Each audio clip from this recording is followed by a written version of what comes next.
Hey guys, Harvey Newman here. Today I would like to talk to you guys about 4 things that actually stop you from being a better animator, and it's all to do with here, the mind. Us animators actually spend a lot of time by ourselves, sitting in front of a computer, thinking a lot. Sometimes you start spinning your wheels, and some of these things that I'm going to mention next most likely are happening to you or have happened to you at some point or another. So without further ado, let's get started. In today's episode, I actually would like to talk about as an animator, as a gameplay animator, as an artist, we get stuck in our heads very often and it can be very, very dangerous. So I actually kind of progressed from being a junior animator about 20 years ago to then being an animation director as of late. Now, I have been through it all, and I think that I can actually kind of share at least my experience when it comes to actually getting stuck in your mind and some of the things that I think that are most common between animators and artists and people that I talked to over the years. So, number 1, I think that is trying to emulate others. I have been that guy that actually wants to be like a specific person. Even from way back before I was an animator, I wanted to be an illustrator, and there was 3 artists specifically, Greg Capullo, Scott Campbell, and Joe Madureira, Joe Mad, and I wanted to emulate whatever they had because whatever they had was special and everybody looked up to them. So for me, it was like, I want to be like those guys.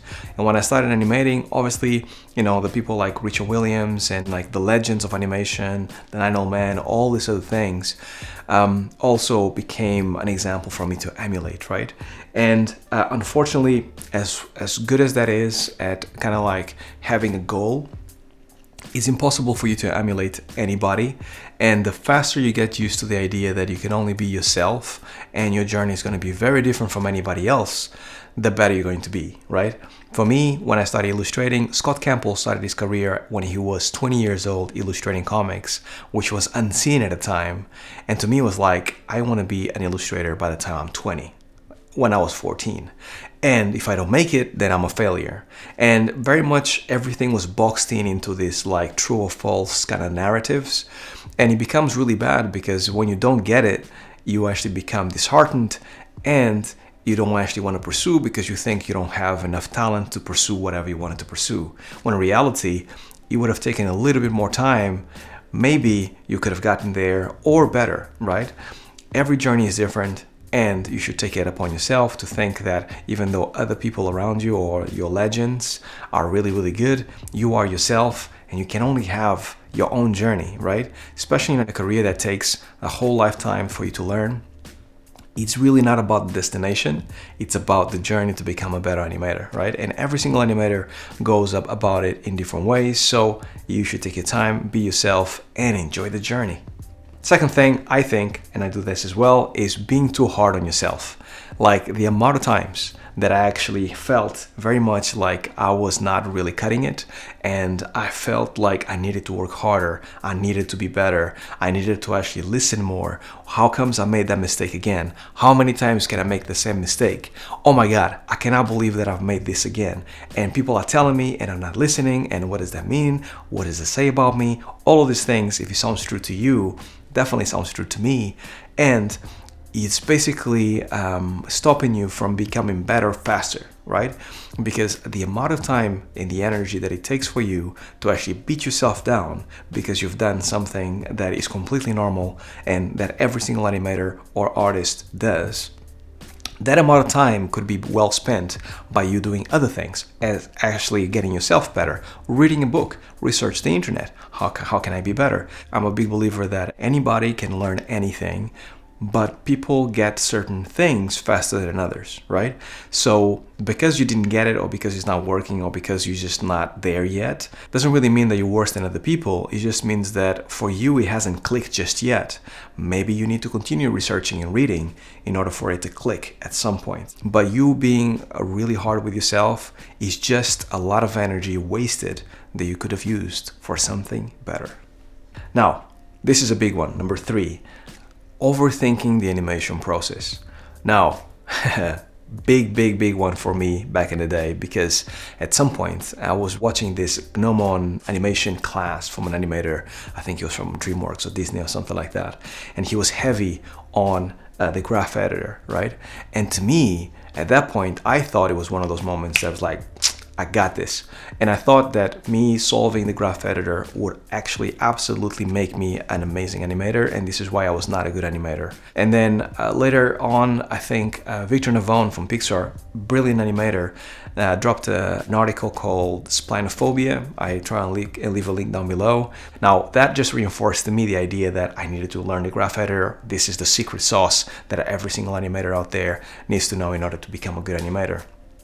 I spent so much time not animating in the viewport and animating in the graph editor, and that time was wasted, right? And to me, it was because I was overthinking the process of animation, right? Because if you really think about it, if you think about, and I like to actually think about this all the time, think about the 9 old men, the people that actually kind of like created the 12 principles of animation, or think about your favorite artist. What they've done over and over again is actually study a method or a technique over and over again, and then illustrate it some way, somehow, so other people can actually follow on their footsteps. So the 9 old men, the guys that invented the rules of animation, they actually did that for us and came up with 12 principles that actually repeat themselves as they were making the movies. But it was not about the principles, it's about the final product, the animation itself. So you can go about animation any way you want, as long as the final product is really, really good. So Overthinking Animation gets you into like a specific sliver of animation, and it gets you stuck there for a while when it's unnecessary, when you can actually be doing other things and looking at the bigger picture for much longer. So focus on the bigger picture. Think about creativity, animation, sequential art, and that is not easy. No matter how you do it, no matter how you flip it, how many plugins you have, it should be difficult because it is a difficult art form, and it pays off in the end if you actually put in the work, right? So I want to leave this for the end because it affected me in a big way, and I think that even though they're not animation related, I think that a lot of people suffer from this. Now, I'm a night owl. I work better at night, and normally the later it is, the more energetic I feel and the more I want to do stuff. And in the morning, I feel absolutely rubbish and I don't want to do anything but sleep, right? And this was me back in my 20s, right? I used to go back at 5 o'clock, 6 o'clock in the morning because that's when I was like really productive. And then during the day, I could not function. And lack of sleep became a problem for me, right? Because I kind of like believed in myself that I actually had to actually work at night all the time. And as the years go past, and now that I'm really old, well, not really old, I'm older, like things have a tendency to catch up to you. And now, obviously, if I go to bed any later than about 12:30, next day, I'm absolutely shattered. So I kind of wish I knew this thing because now I need to go to bed earlier and I feel so much more energy the next day. And if I string a few of those days along, I feel incredibly stable, right? And just constant and just good with myself, like creatively feeling amazing all the time. So if I can actually advise you on something, is get your sleep and make sure you get a lot of it as much as possible. People are different when it comes to sleep, but get your sleep because getting this sense of like being rested all the time makes you a better animator, a better artist, right? Because animation, art is very cerebral and you have to think so hard for so long and keep focus for so long that if you actually have to pile on top of that tiredness, I guarantee you're not going to be as creative as you could have been, right? So if you want to help yourself, make sure that you actually kind of treat yourself and sleep well so you can be as creative as possible. And then, lastly, I actually want to talk about food because I ate junk food for a long time because it's the cheapest food I could get. I was broke and also I couldn't cook very well, right? And what happens is that when you eat a lot of fatty food, a lot of crappy food and stuff like that, you feel kind of like down and you don't feel healthy. Not only externally you look horrible, but also internally the level of energy is not going to be the same, your level of focus is not going to be the same. Doesn't matter if you sleep on time or not. So even though this might sound like a food channel now, eat healthy food, right? Eat healthy food because it makes you once again a better, more focused artist, and it helps you on the long journey, and it helps you to sustain this long journey that you have as an animator, as an artist, because it takes a while for you to get there. You're not going to get there within 6 months, a year, hopefully, But normally you don't get there within 6 months, a year. It takes you years to actually get there, of practice and trying and failing and all that stuff. So you need stamina, you need focus, you need concentration. Those two things, food and sleep, they definitely give you those, and they help you a lot on the long run. And that is all I had for you guys. So I hope you guys enjoyed it. If you did, and if you're still with me, definitely subscribe, hit the like button. It will help a ton.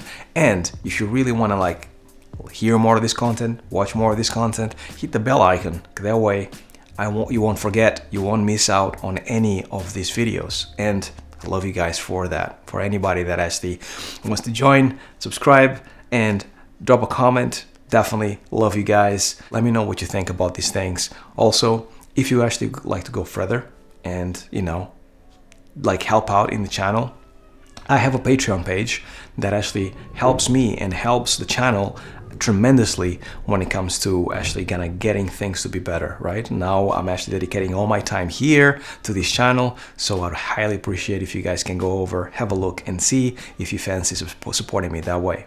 That's all I had for you guys. Until the next video, stay well, stay safe, peace.